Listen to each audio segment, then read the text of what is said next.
मुग और बिरी फसल आम राज्य रे एक मुख्य डाली जातीय फसल भावे परिचित। एहाकु सुषम खाद्य भावे ग्रहण करा जिबा सह जातीय फसल भावे खरीफ और रबी ऋतु रे चाष करा जायथाय। फसल को आक्रमण करुथिबा अपकारी पोकगुड़ी को चिन्हि एहार निराकरण और जमी निर्वाचन ठारू आरंभ करी फसल अमल पर्यंत यथा माटी विशोधन, बिहन विशोधन, अंतचाष, जलसेचन व्यवस्था, खतसार प्रयोग इत्यादि समय अनुଯାयी करिनेबा दरकार। लोमस संबालुआ और बिहारी संबालुआ मुगबिरी फसल रे लागुथिबा मुख्य पोक मध्यरु लोमस संबालुआ और बिहारी संबालुआ अन्यतम। एहा एक बहुभक्षी कीट अटे। मौसुमी ऋतु प्रारंभ रे एमाने फसलर पत्र और डाल खाई गछकु संपूर्ण रूपे थुंटा करि दियंती। एहार दमन और परिचालन पाई खराटिया चाष हिड़ को सफा करिबा और हिड़ कति करिबा आवश्यक। आलोक जंता बसाई पोक को मारिदेबा सह पक्षी आश्रयस्थल सृष्टि करिनेबा दरकार।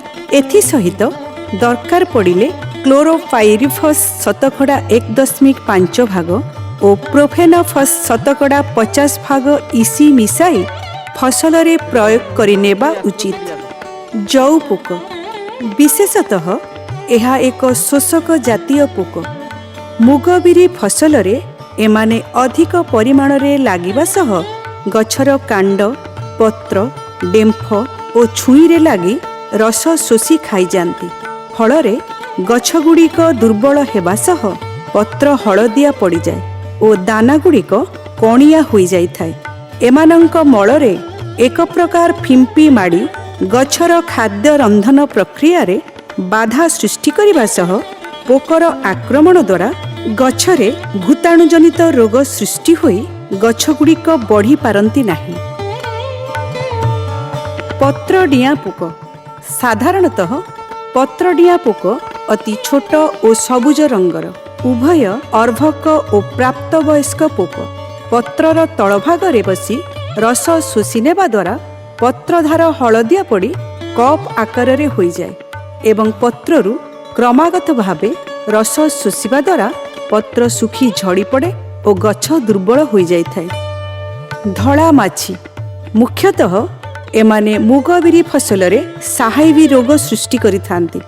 पत्र तळु रस शोषिबा सह एमानंक ठारू मधुर शिशिर झरिबा फल रे कला फिंपी वृद्धि पाइबा सहित आलोक संश्लेषण रे बाधा सृष्टि हुए एवं पत्र गुड़िक सुखी जाइथाय और गछ दुर्बल होई जाए।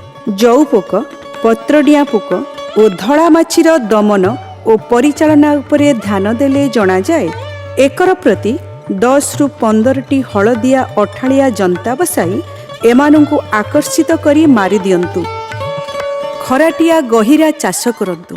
फसलर अवशिष्टांश को नष्ट करी परिष्कार रखिबा उचित। शतकड़ा 5 भाग निम्ब मंजी प्रयोग करी पोक गुड़ी को दमन करिबा सह पत्रडिया जौ पोक दमन पाई एकर प्रति 20 रु 40 क्राइसोपरला कोकन 10 दिन अंतर रे 3 रु 4 थर छाड़िबा आवश्यक।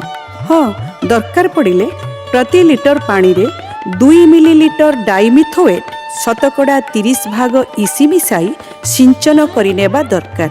मुगबिरी फसलर विभिन्न समय रे समय अनुଯାयी जमी निर्वाचन ठारू आरंभ करी फसल अमल पर्यंत समस्त कार्य और रोग पोकर परिचालना उपरे ध्यान देबा सह रोग और पोक गुड़िकर नियंत्रण और एहार परिचालना कार्य सुचारू रूपे करिपारिले फसल को सुरक्षा मिलिबा सह उत्पादनर मान बढ़ी पारिबो।